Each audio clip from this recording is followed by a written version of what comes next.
Hello guys! So for today's video, nag-crave na naman nga tayo kaya pupunta tayo ngayon sa sikat na sikat at trending na ugbo dito or Ugbo Street dito sa Tondo, Manila. Actually, pumunta kami dito ng Sabado. Naka-van kami kasama ko yung mga kaibigan ko. And pagpunta namin doon, siguro mga around 7:30 or 8 PM na kami nakarating. Jam-packed talaga siya, sobrang daming tao.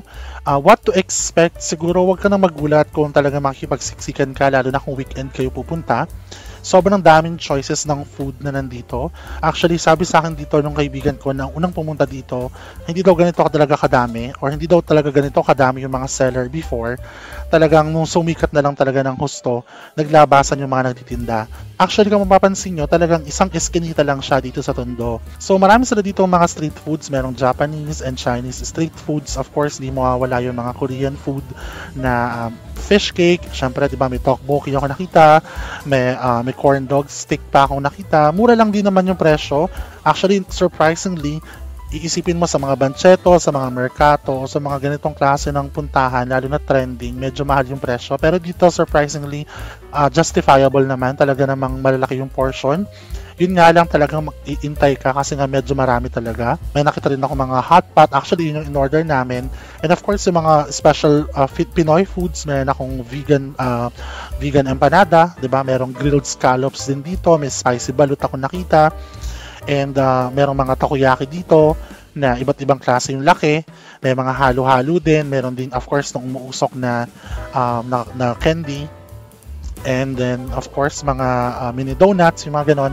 Pero ang pinaka-napansin ko dito is sobrang daming nagtitinda ng mga juices, ng mga parang mga fruit stand. Siguro usong-uso talaga dito yun or mabiling-mabilis sa kanila yon. And then, meron din ditong usong-uso na parang sisigan or di ako nagkakamali parang pares, pero hindi ko kasi trip yun, ayoko mag-rice. So, ang in-order lang natin is vegan empanada, umorder tayo ng hot pot, umorder din tayo nung homemade siomai nila ate na sobrang lalaki. Feedback lang, on a scale of 1 to 10 siguro sa vegan empanada, yon 9 talaga sa akin yung kasi masarap. Lasang-lasa mo yung pagka vegan longganisa nung ginamit. Din sa homemade siomai, siguro I would give it 7. Masyado lang siyang malaki to the point na para na akong umunguya ng meatballs, no? Pero nonetheless, masarap pa rin siya. Doon sa in-order ko naman na hot pot, sakto lang siya, hindi siya gano'ng kasarapan, pero hindi na naman siya nakakaumay. Siguro mga 6 or 7. Pero, to be fair, medyo busog na rin naman kasi ako nung kinakain ko siya. Ang pinaka-downside lang, or medyo hindi namin bet dito sa Ugbo, is yung sa sobrang dami, wala ka talaga makakainan.